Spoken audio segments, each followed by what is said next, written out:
کون سی چیز ہے جو آپ کو سب سے زیادہ اللہ یاد دلاتی ہے؟ وہ عبادت ہے، دعا. سمجھتے ہیں کہ نہیں سمجھتے؟ آج دعاؤں میں زیادہ زور نہیں ہے، یہ بڑا مسئلہ ہے. بھائی کچھ نہ کچھ وقت نکال کے ہاتھ اٹھا کے اللہ کے سامنے گڑ گڑایا کریں. آج ہم لوگوں نے دعائیں مانگنا چھوڑ دی ہیں. جب انسان اللہ کے سامنے دعا مانگتا ہے وہ اللہ سے باتیں کرتا ہے اگر توجہ سے دعا مانگے. دعا ایسی چیز ہے کہ یہ اللہ اور بندے کا جتنا مضبوط کنیکشن بناتی ہے اتنا کنیکشن دنیا کی کوئی اور عبادت نہیں بناتی. ہمیں شیطان ورغلاتا ہے کہ اس سے مل کیا رہا ہے تمہیں، نظر تو کچھ بھی نہیں آتا، ملتا تو کچھ بھی نہیں ہے. یہ شیطان کا بہت بڑا دھوکہ ہے، وہ بندے اور اللہ کے تعلق کو مضبوط نہیں ہونے دیتا. حضرت عمر رضی اللہ تعالی عنہ فرمایا کرتے تھے کہ مجھے اس کی زیادہ فکر نہیں ہوتی کہ میری دعائیں قبول ہو رہی ہیں کہ نہیں ہو رہی، مجھے زیادہ فکر اس کی ہوتی ہے کہ دعائیں مانگنے کی توفیق مل رہی ہے کہ نہیں مل رہی. دعائیں مانگنے کی توفیق مل رہی ہے تو اس کا مطلب قبول ہو رہی ہیں. فوکس تو اس کو کرو کہ دعا مانگ رہے ہیں کہ نہیں مانگ رہے. یہ کیسے ہو سکتا ہے کہ اس احکم الحاکمین کے سامنے ہاتھ اٹھاتے ہوں اور وہ خالی ہاتھ واپس کرتا ہو؟ تو آج دعاؤں میں جان ختم ہو گئی، دعائیں مانگنا چھوڑ دی. یہ جو میں نے قرآن کی آیت پڑھی، رمضان اور دعا کا آپس میں بہت گہرا تعلق ہے، بہت گہرا. جب انسان اللہ کے لیے کوئی عبادت کرتا ہے، کوئی قربانی دیتا ہے، اللہ کا نام قرآن میں ہے شکور، قدردان. شکور کسے کہتے ہیں؟ قدردان. آپ تھوڑا کرو وہ اس کی قدر بہت زیادہ کرے.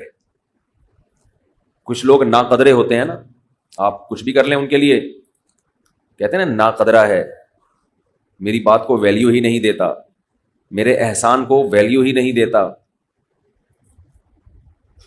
اس لیے علماء کہتے ہیں کہ افطار کے وقت دعا کرنی چاہیے. کیوں؟ آپ نے سارا دن اللہ کے لیے ایک قربانی دی ہے. یہ بڑی بات ہے. آپ کی نظر میں شاید اس کی ویلیو نہ ہو، اللہ کی نظر میں اس کی بڑی ویلیو ہے کہ میرا بندہ نے مجھے دیکھا نہیں ہے اور اس نے سارا دن میرے لیے کھانا پینا چھوڑ دیا. کیا کر رہے ہیں؟ ہاں یہ مکھی تنگ کر رہی ہے، لیکن اتنا ایسے نہ پکڑیں کہ مکھی سے زیادہ آپ تنگ کرنا شروع کر دیں. بس بھاگ گئی، نام ہی کافی ہے. تو کیا بات چل رہی تھی یار؟ دعا کی تو چل رہی تھی یہ یہاں. ہاں افطار کی بات کر رہا تھا میں. تو ہم اس کو شاید ہلکا سمجھتے ہوں، لیکن اللہ کی نظر میں یہ ہلکا عمل نہیں ہے. اللہ کہتے ہیں مجھ پر ایمان رکھتے ہیں، مجھے مانتے ہیں. اگر اللہ کو نہ مانتے ہوتے تو کوئی کسی کے کہنے پر کھانا پینا، آج کل تو لوگ ڈاکٹروں کے کہنے پہ نہیں چھوڑ رہے. ڈاکٹر کہتا ہے کہ آپ کو نقصان دے گا کھانا پینا، آپ ڈائٹنگ کرو، مت کھاؤ، پھر بھی کھا رہے ہیں لوگ کہ مر جائیں لیکن کھانا نہ چھوڑیں. یہ کتنی بڑی اللہ کی رحمت ہے. اللہ تعالیٰ پورے رمضان میں ہم سے کھانا پینا چھڑوا دیتے ہیں، توفیق دے دیتے ہیں. تو میرے اور آپ کے دل میں شاید قدر نہ ہو، لیکن اللہ تو قدردان ہے، وہ اس عمل کی بہت زیادہ قدر کرتا ہے. اس لیے کہتے ہیں کہ افطار کے وقت دعائیں قبول ہوتی ہیں.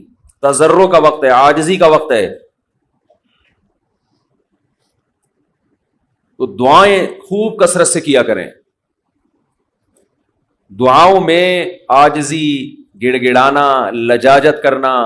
نبی صلی اللہ علیہ وسلم نے فرمایا دعا رو کے مانگو، اور رونا نہ آئے تو رونے جیسی صورت بنا لو.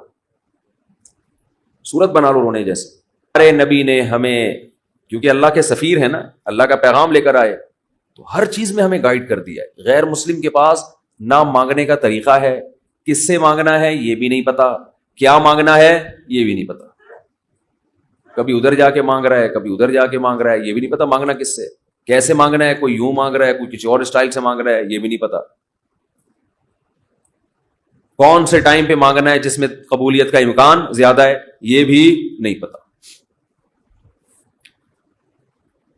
تو اللہ کے حبیب صلی اللہ علیہ وسلم نے ہمیں یہ بھی بتایا مانگنا کیا ہے، یہ بھی بتایا کس ٹائم پہ مانگنے کی فضیلت زیادہ ہے، اور یہ بھی بتایا مانگنا کیسے ہے، دل کی کیفیت کیا ہونی چاہیے، ظاہر کی کیفیت کیا ہونی چاہیے۔ تو سب سے زیادہ دیکھو، اللہ سے محبت ایک دفعہ دل میں تھوڑی سی چنگاری پیدا ہو گئی نا، تھوڑا سا تعلق اللہ سے کنیکشن بحال ہو گیا، اس کا دنیا میں سب سے پہلا فائدہ ملتا ہے سکون۔ اس کا جو دنیا میں سب سے فوراً کیش فائدہ ملتا ہے نا، کیش، وہ کیا ملتا ہے؟ سکون۔ آدمی اپنے آپ کو محفوظ سمجھنا شروع کر دیتا ہے کہ یار میں نے اپنے آپ کو کس کے حوالے کر دیا؟ اللہ کے۔ سب سے پہلا فائدہ یہ کہ بالکل ایسے جیسے ڈاکوؤں کا خطرہ ہو چاروں طرف سے، اور آپ نے دیکھا جی پولیس کی 3-4 موبائلیں ہمارے گھر کے قریب آ کے کھڑی ہو گئی، آدمی لوگ سکون میں آ جاتے ہیں، یار کم از کم یہاں پر موبائل سنیچنگ نہیں ہوگی، سکون سے سو جاؤ۔ تو جب انسان اللہ سے مانگتا ہے اور اپنے آپ کو اللہ کے حوالے کرتا ہے، اور اللہ تعالیٰ نے مانگنے میں کوئی شرطیں نہیں لگائیں، یہ بڑی زبردست بات ہے، کوئی شرطیں نہ کہ یہ والے قوائف پورے کرو گے تو پھر مجھ سے مانگو ورنہ تمہیں مانگنے کی اجازت نہیں ہے۔ کوئی چرسی ہے تو جب تک چرس نہیں چھوڑے گا مجھ سے مانگ نہیں سکتا، کوئی بے نمازی ہے تو جب تک نمازی نہیں بنے گا مجھ سے مانگ نہیں سکتا۔ اللہ کہتے ہیں مجھ سے یہی مانگ لو، یہی مانگ لو، اللہ میں بے نمازی ہوں، مجھے کیا بنا دے؟ نمازی بنا دے۔ جو چیز نہیں ہے وہی مانگو اللہ تعالیٰ سے۔ وقال ربکم ادعونی استجب لکم، قرآن کہتا ہے، تمہارا رب کہتا ہے مجھ سے مانگو میں تمہاری پکار کو قبول کروں گا۔ اور کمال کی بات یہ ہے، پہلے مجھے اس آیت کی تفسیر سمجھ میں نہیں آتی تھی۔ اللہ کہتے ہیں مانگو میں تمہیں دوں گا، نہیں مانگو گے ایسے متکبرین کے لیے میں نے جہنم کی آگ رکھی ہے بھائی، یہ سمجھ سے بالاتر۔ میں آپ سے کہہ رہا ہوں مجھ سے قرضہ مانگو، آپ کہتے ہیں شکریہ جی آپ نے آفر کی، ضرورت ہوئی تو مانگیں گے، نہیں تو ٹھیک ہے جی بہت شکریہ۔ میں کہہ رہا ہوں اگر نہیں آئے نا مانگنے کے لیے، پھر دیکھو میں گنڈے بھیجوں گا، کٹ لگواؤں گا۔ آپ کہو گے یہ کون سا طریقہ ہے بھائی، یہ مجھ پر احسان کر رہے ہو یا گن پوائنٹ یہ زبردستی کروا رہے ہو کام؟ سمجھ میں آ رہی ہے بات کہ نہیں آ رہی ہے؟ آپ کہو گے یہ کون سا احسان کا طریقہ ہے؟ میں آپ سے کہہ رہا ہوں کہ آپ میری دعوت پہ آئیے گا، مجھے بڑی خوشی ہوئی ہوگی، آپ کہیں گے تھینک یو، بہت شکریہ آپ کا، آپ نے یاد کیا ہمیں۔ پھر میں کہتا ہوں اگر نہیں آئے نا گنڈے بھیج کے میں کٹواؤں گا۔ آپ کہو گے یہ زیادہ ہو گئی ہے، یہ کیا ہو گئی ہے؟ یہ دعوت نہیں ہے، یہ تو ایک طرح کا جرمانہ میرے اوپر لگا دیا تم نے۔ میں آپ سے کہتا ہوں بھائی میں علاقے کا ناظم ہوں، میں علاقے میں یہ تھانے کا میں ڈی ایس پی ہوں، کوئی مسئلہ ہو میرے پاس آنا۔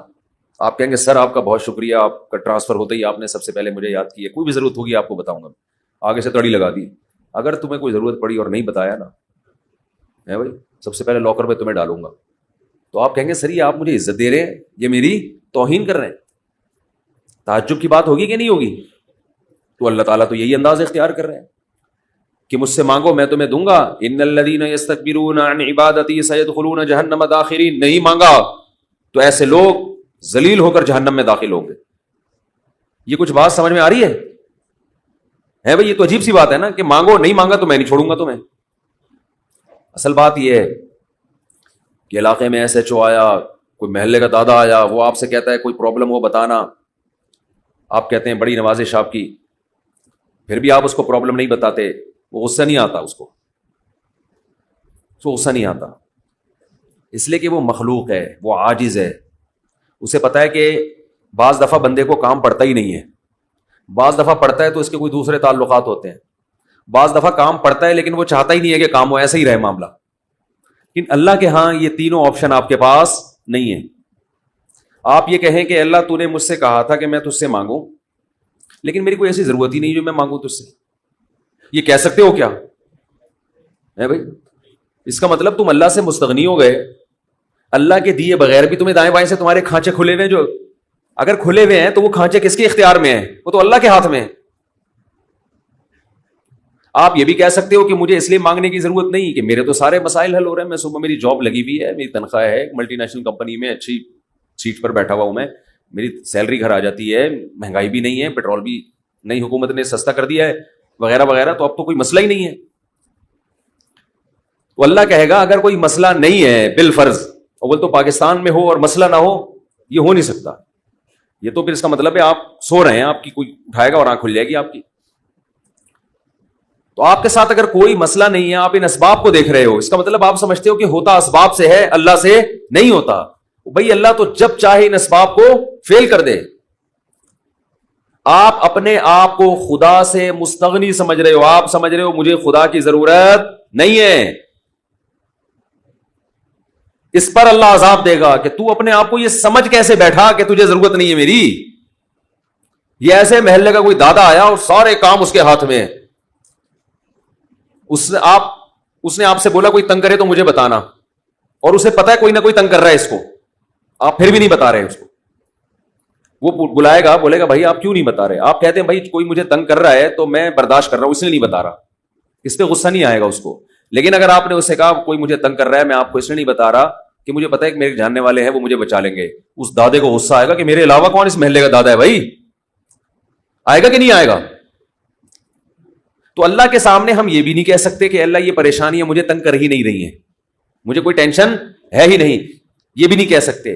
اس لیے نہیں کہہ سکتے کہ ہم انسان ہیں، مخلوق ہیں، اللہ کے ہاتھ میں سارے اسباب ہے. وہ جب پریشان کرنے پر آئے گا، وہ مصیبتیں دینے پر آئے، ہم میں سے کسی میں دم نہیں ہے کہ ان مصیبتوں کو اس کی توفیق کے بغیر برداشت کر لیں. یہ ممکن نہیں ہے. اور یہ بھی ممکن نہیں ہے اس کے علاوہ کوئی وہ مصیبتیں ہم سے دور کر دے. تو کتنی بڑی وعید ہے دعا نہ مانگنے پر. اور جو لوگ دعا نہیں مانگتے، حقیقت یہ ہے کہ وہ اپنے آپ کو دعا سے مستغنی سمجھتے ہیں. وہ کہتے ہیں مجھے ضرورت کیا ہے. میں ایک چٹکلا سناتا ہوں نا ایسے موقع پہ. ایک آدمی اپنا گدھا بیچنے جا رہا تھا بازار میں. کسی نے پوچھا کیا کر رہا ہے؟ اس نے کہا کہ یہ گدھا میں جاؤں گا مارکیٹ میں لاکھوں کا بکے گا. کسی نے کہا کہ انشاءاللہ کہہ دے کہ اگر اللہ نے چاہا. اس نے کہا انشاءاللہ، یعنی اللہ نے چاہا کہنے کی کیا ضرورت ہے؟ گدھا میرے ہاتھ میں، نسل اس کی اچھی ہے، مارکیٹ میں گدھے کی مانگ بھی ہے. گدھے مارکیٹ سے کیا ہو گئے ہیں؟ شارٹ. اگر وہ ہماری مارکیٹوں میں آتا، اسمبلیوں میں آتا، پتہ چلتا ہے یہاں مارکیٹ سے شارٹ نہیں ہے، ہول سیل کے حساب سے ہمارے یہاں. تو اب اسے لوگ کہہ رہے ہیں کہ بھائی بول دے اگر اللہ نے چاہا. وہ کہہ رہے ہیں اللہ نے چاہا کہ سب کچھ صحیح ہے، سب کچھ صحیح ہے. مارکیٹ میں گدھوں کی ویلیو بھی ہے اور انتظار میں بھی ہیں لوگ، تو منہ مانگی قیمت پہ بکے گا. اچانک کوئی مارکیٹ میں جب پہنچا، ڈاکو آیا، گدھا چھین کے لے گیا، یا اس گدھے کو بیماری ہوئی مر گیا. اب یہ خالی ہاتھ آ رہا ہے. اسی بندے سے رابطہ ہوا، اس نے پوچھا ہاں بھائی کیا ہوا؟ کہہ رہے انشاءاللہ میں گدھا لے کے جا رہا تھا، انشاءاللہ کوئی ڈاکو آیا، انشاءاللہ اس نے چاقو نکالا اور انشاءاللہ وہ گدھا مجھ سے چھین کے لے گیا. اب بات پہ کیا لگا رہا ہے؟ انشاءاللہ. اس نے کہا کمبخت جب لگانا تھا تو اس وقت تو لگایا نہیں انشاءاللہ، اور اب لگا رہا ہے. تو ہم پر جب مصیبت پڑتی ہے پھر ہم کہتے ہیں یار اللہ کہاں ہے؟ تو بھئی یہ تو مصیبت سے پہلے اللہ کو پکارو. جو اللہ کو نہیں پکارتا، یہ اس کی علامت ہے کہ اس کی نظر اسباب پر ہے، اللہ پر نہیں ہے. وہ سمجھتا ہے یہ جیسے کافر اسباب کو دیکھتا ہے نا، وہ تو کہتا ہے خدا کیا کر رہا ہے؟ گاڑی کے ایکسیلیٹر پہ پاؤں رکھو تو گاڑی چلتی ہے، بریک پہ پاؤں رکھو تو رکتی ہے. تو اللہ کہاں ہے؟ تو اللہ کو اگر نہیں کوئی پکارتا تو اللہ اس کا مطلب پھر یہ سمجھتے ہیں کہ یہ سمجھتا ہے کہ اس کو میری ضرورت نہیں ہے. یہ بہت بڑا جرم ہے. بات پہ اللہ سے دعا مانگا کرو. پیغمبروں کی کتنی دعائیں اللہ نے قرآن میں نقل کی ہیں. بات پہ دعائیں مانگتے تھے، بات پہ دعائیں یاد کریں. دعائیں، ایک کتاب آتی ہے مناجات مقبولہ، یہ نام نوٹ کر لیں. کیا نام ہے اس کا؟ مناجات مقبولہ. ہر کتاب، ہر لائبریری سے مل جائے گی. یہ جو جتنے بھی کتب خانے ہوتے ہیں نا. مولانا اشرف علی تھانوی رحمہ اللہ تعالی نے قرآن اور حدیث کی دعاؤں کو جمع کر کے ایک چھوٹی سی کتاب میں لکھ لیا ہے، ایک چھوٹی سی کتابچے میں جمع کر لیا ہے. قرآن کی دعائیں اور حدیث میں جو دعائیں، بہت جاندار دعائیں ہیں وہ. اچھا، دعا ایسی چیز ہے کہ جب جن الفاظ سے انسان مانگ رہا ہوتا ہے نا، وہ الفاظ بھی اس کے دل پہ اثر کر رہے ہوتے ہیں.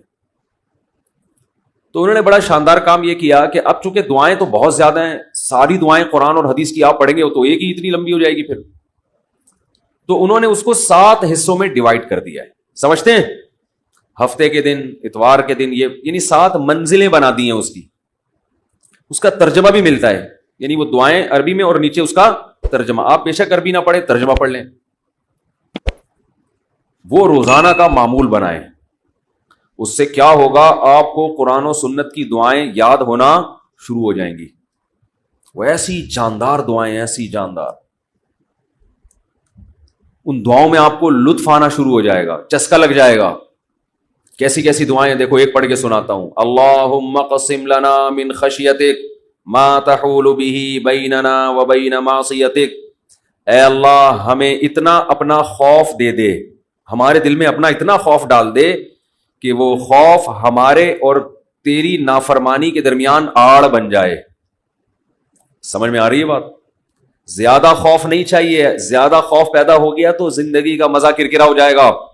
جب آپ کے دل میں کسی چیز کا خوف مسلط ہو جاتا ہے تو لذتوں سے محروم ہو جاتے ہو آپ.